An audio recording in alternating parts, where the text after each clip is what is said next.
பூஞ்சோலை மாணவர்கள் அனைவருக்கும் வணக்கம். இன்னைக்கு 18 அக்டோபர் 2025, 19 அக்டோபர் 2025 2 நாளுக்குரிய நியூஸ் பேப்பர் வந்து பார்க்க போகிறோம்ப்பா. ஸோ எல்லாத்துக்கும் இனிய தீபாவளி நல்வாழ்த்துக்கள். கண்டிப்பாக அடுத்த தீபாவளிக்குள்ளே எல்லாம் நல்லபடியாக கவர்மெண்ட் எக்ஸாமில் செட்டில் ஆகணும். கண்டிப்பாக ஆகிரும், சரிங்களா? நல்லபடியாக செட்டில் ஆகிரும்.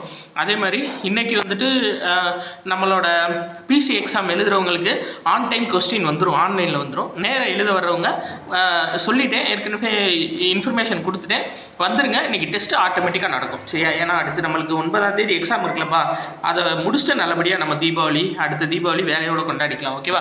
சரி, ரைட்டு. இப்போ ஹெட்லைன் என்ன அப்படின்னு சொல்லி பார்த்தீங்கன்னா, ஆணவ கொலையை தடுக்க சட்டம், அதாவது தடுக்க சட்டம் கொண்டு வரப்படும் அப்படின்னு சொல்லி அறிவிச்சிருக்காங்க. அநேகமாக அடுத்த சட்டப்பேரவை கூட்டத்தொடரில் இந்த ஆணவ கொலை தடுக்கிறதுக்காக ஒரு ஸ்பெஷலாக ஒரு சட்டம் வந்து இயற்ற போகிறாங்க அப்படின்றது மட்டும் நம்மளுக்கு தெளிவாக தெரியுது. அது வந்ததுக்கப்புறம் என்ன சட்டம் என்ன இது அப்படின்னு பார்த்துக்கலாம். அதே மாதிரி காலனி அப்படின்ற வார்த்தையை வந்து நீக்கியிருக்காங்க. அதாவது நம்ம இப்போ பிரிட்டிஷ் அரசில் வந்துட்டு இந்தியா காலனி ஆதிக்க நாடு அப்படின்னு சொல்லுவாங்க. அப்போ அந்த காலனி அப்படின்ற வார்த்தை இனிமேல் இருக்கக்கூடாது அப்படின்னு சொல்லியிருக்காங்க. அதே மாதிரி சாதி பெயரை நீக்கி ஒவ்வொரு ஹாஸ்டல்லையும் சமூக நீதி விடுதிகள் அப்படின்னு சொல்லிட்டு பெயர் சூட்டப்படும். அந்த இதுவும் சூட்டிட்டாங்க. அது சம்மந்தமாகவும் சட்டசபையில் பேசப்பட்டிருக்கு. அடுத்து சாவியோட பேர் பின்னாடி இன் அப்படின்ற ஒரு விகுதி சொல் இருக்கும், அதுக்கு பதில் இர் அப்படின்ற ஒரு மரியாதைக்குரிய விகுதி சொல்லாக மாற்றம் செஞ்சு அதுக்கான உத்தரவையும் பிறப்பிச்சிருக்காங்க. ஸோ இதுதான் இதில் இருக்க முக்கியமான நியூஸ், சரிங்களா? ரைட், அடுத்தது பார்க்கலாம். எக்ஸாம் பாயிண்ட் ஆஃப் வியூவில் இந்த எக்ஸாம் பாயிண்ட் ஆஃப் வியூவில் இல்லை, ஆனால் என்னென்னா திருமங்கலம் சந்தையில் 7 கோடிக்கு ஆடுகள் விற்பனை. இதுதான் வந்துட்டு எங்கள் ஊர். இப்போ நம்ம வீடியோலாம் போட்டுட்ருக்கோம் பார்த்தீங்களா, மதுரை மாவட்டம் திருமங்கலம் தான் எங்கள் ஊரில். ஆட்டு சந்தை வந்து பயங்கர ஃபேமஸ்ஸு. பக்ரீத்துக்கு 3 கோடின்னு போட்டிருந்தோம். இப்போ தீபாவளிக்கு வந்து 7 கோடிக்கு ஆடுகள் விற்பனை. பெரிய சரியான விற்பனையாக இருக்குது. இந்த வருஷம் ரொம்ப அதிகம். Okay, right.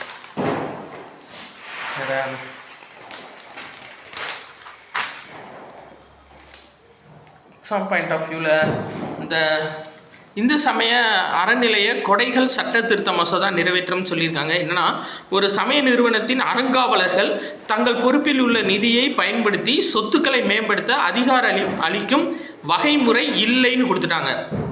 அதாவது இப்போ ஒரு கோவில் இருக்காங்க, அந்த கோவிலில் அறங்காவலர்கள் இருக்காங்க. அந்த அறங்காவலர்கள் கீழே ஒரு சில ஃபண்டு இருக்குது அப்படின்னா, அந்த ஃபண்டு முறைப்படி இந்து சமய அறநிலைத்துறை கண்காணிப்பில் தான் இருக்கணும். அவங்க இந்து சமய அறநிலைத்துறை மூலமாக தான் அவங்க கோவில் சொத்துக்களை எப்படி மேம்படுத்துகிறாங்க அப்படின்ற இன்ஃபர்மேஷன் இருக்கணும். அதை வந்து அறங்காவலர்கள் தன்னிச்சையாக முடிவெடுக்கக்கூடாது அப்படின்னு சொல்லியிருக்காங்க. இது ஒரு மிகச்சிறந்த ஒரு சட்ட மசோதா, சரிங்களா?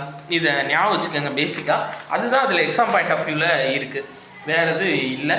அதே மாதிரி தேசிய இல்லை திறனறி தேர்வு ஒவ்வொரு வருடமும் 9ஆம் வகுப்பு படிக்கக்கூடிய மாணவர்களுக்கு வழங்கப்படும். எங்கே அப்படின்னா, ஊரக பகுதிகளில் அரசு அங்கீகாரம் பெற்ற பள்ளிகளில் 9ஆம் வகுப்பு படிக்கும் மாணவர்களுக்கு இந்த தேர்வு நடத்தப்படும். இந்த தேர்வில் வந்து சக்ஸஸ்ஃபுல்லாக வரக்கூடிய மாணவர்களுக்கு மாதம் 1000 ரூபாய் அவங்க 12th முடிக்கிற வரையும் இந்த தொகை வந்து வழங்கப்படும், சரிங்களா? அதான் திறனாய்வு தேர்வு. இதை பேசிக்காக இந்த இன்ஃபர்மேஷன் மட்டும் நீங்கள் ஞாபகம் வச்சுக்கோங்க, சரிங்களா? சரி, அடுத்தது பார்க்கலாம். இது ரொம்ப ஒரு முக்கியமான நியூஸ். முக்கியமாக பிசிஎஸ்ஐ சார்ந்து என்னன்னா, இப்போது நம்ம உள்நாட்டு இராணுவ தயாரிப்பு அப்படின்றது 65% இருக்குது. அது கூடிய விரைவில் 100% உயர்த்த போகிறாங்க. நம்ம தேவைக்கான இராணுவ தளவாடங்கள் 100% நம்மளே தயாரிக்கிற மாதிரி, சரியா? இதில் ஒரு முன்னெடுப்பு என்ன அப்படின்னா, மகாராஷ்டிரா மாநிலம் நாசிக்கில் தேஜாஸ் MK-1A இலகு ரக போர் விமான உற்பத்தியை வந்து ஓப்பன் பண்ணியிருக்காங்க, சரியா? இதை தயாரிக்கிறது யார் அப்படின்னா, ஹிந்துஸ்தான் ஏரோநாட்டிக்ஸ் தயாரிக்க போகிறாங்க.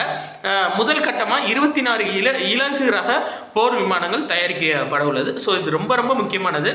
அதாவது தேஜஸ் MK-1A இலகு ரக போர் விமானம் எங்கே, அதாவது அதை ப்ரொடக்ஷன் எங்கே பண்ண போகிறாங்க அப்படின்னா, மகாராஷ்டிரா மாநிலம் நாசிக்கில் ப்ரொடக்ஷன் பண்ண போகிற நிறுவனம் ஹிந்துஸ்தான் ஏரோநாட்டிக்ஸ் லிமிடெட்.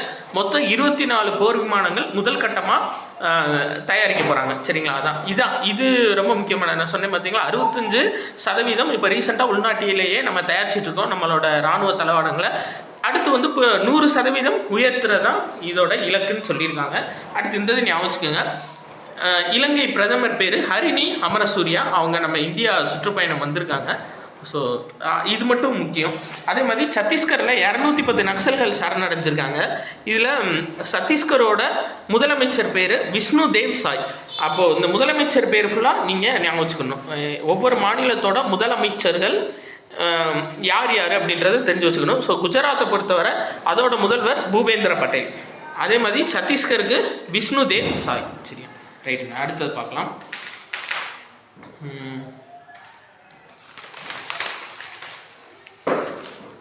இந்தது என்ன அப்படின்னா, கிரீஸ் நாட்டில் ஷாட்கன் உலக சாம்பியன்ஷிப் போட்டி நடைபெறுது. அதில் இந்தியாவில் ஜோராவர் சிங் சாந்து அப்படின்றவர் வெண்கல பதக்கம் வென்றிருக்காரு. சரியா, இந்தியாவோட ஜோராவர் சிங் சாந்து அப்படின்றவர் கிரீஸில் நடைபெற்ற ஷாட்கன் உலக சாம்பியன்ஷிப் போட்டியில் வெண்கல பதக்கம் வென்றிருக்காரு. சரி, ரைட். அடுத்தது வேற, இந்த சுல்தான் ஜோஹர் ஹாக்கி போட்டி இறுதிப் போட்டியில் இந்தியா நுழைஞ்சிருக்காங்க. ஸோ ஃபைனலில் என்னன்னு பார்த்துக்கலாம். அடுத்து வந்து 19ஆம் தேதி நியூஸ் பேப்பர். இதில் நியூஸே இல்லை. நம்ம எக்ஸாம் பாயிண்ட் ஆஃப் வியூவில் அப்படின்னு பார்க்கக்கூடிய நியூஸ் சுத்தமாக 19ஆம் தேதிக்குரிய நியூஸில் இல்லை. சரி, இருந்தாலும் புழிஞ்சு எடுத்து 1-2 இருந்துச்சு, பார்க்கலாங்க. அது எல்லா நியூஸும் வந்துட்டு என்னென்னா, இந்த தீபாவளிக்கு ஊருக்கு போகிற மக்களை பற்றி தான் இருக்குது. இந்த இது சொல்லியிருக்காங்க. ஆனால் இது வந்து என்ன அப்படின்னா, பேசிக்காக ஞாபகம் வச்சுக்கோங்க, பிரம்மோஸ் அப்படின்றது இப்போ ரீசெண்டாக மேம்பாடு பண்ணியிருக்காங்க பிரம்மோஸில்.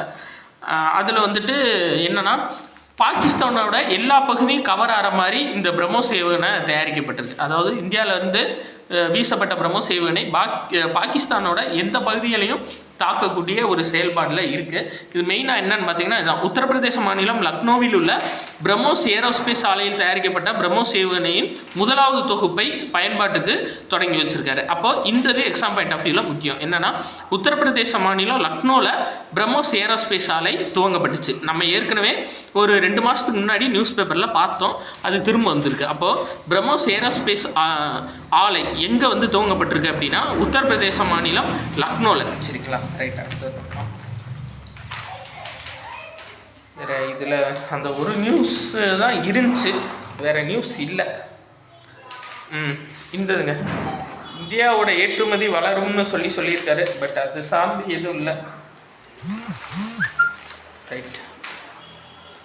இந்தது உலக வில்வித்தை போட்டி. சீனாவில் உலக வில்வித்தை போட்டி நடைபெறுது. அதில் ஃபைனலில் வந்து பார்த்திங்கன்னா, இந்தியாவோட ஜோதி சுரேகா வெண்கல பதக்கம் வென்றிருக்காங்க. ஜோதி சுரேகா வந்துட்டு பார்த்தீங்க அப்படின்னா, ஓல்டு கொஸ்டினில் கேட்டிருக்காங்கங்க. எஸ்எஸ்சியில் கேட்ட ஓல்டு கொஸ்டின். ஜோதி சுரேகா எந்த விளையாட்டுடன் தொடர்புடையவங்கன்னு கேட்டிருக்காங்க. வில்வித்தை விளையாட்டு. ஸோ இவங்க நேமை வந்து ரொம்ப முக்கியமாக நீங்கள் ஞாபகம் வச்சுக்கோங்க. ஸோ அவ்வளோதாங்க. 18, 19 இந்த 2 நாளைக்கு நியூஸே வந்துட்டு இவ்வளோ தான். ஸோ எல்லாம் நல்லபடியாக சேஃபாக தீபாவளி கொண்டாடுங்க. கண்டிப்பாக அடுத்த தீபாவளி உறுதியாக ஒரு கவர்மெண்ட் வேலையோட நம்ம பார்க்கலாம். நன்றி.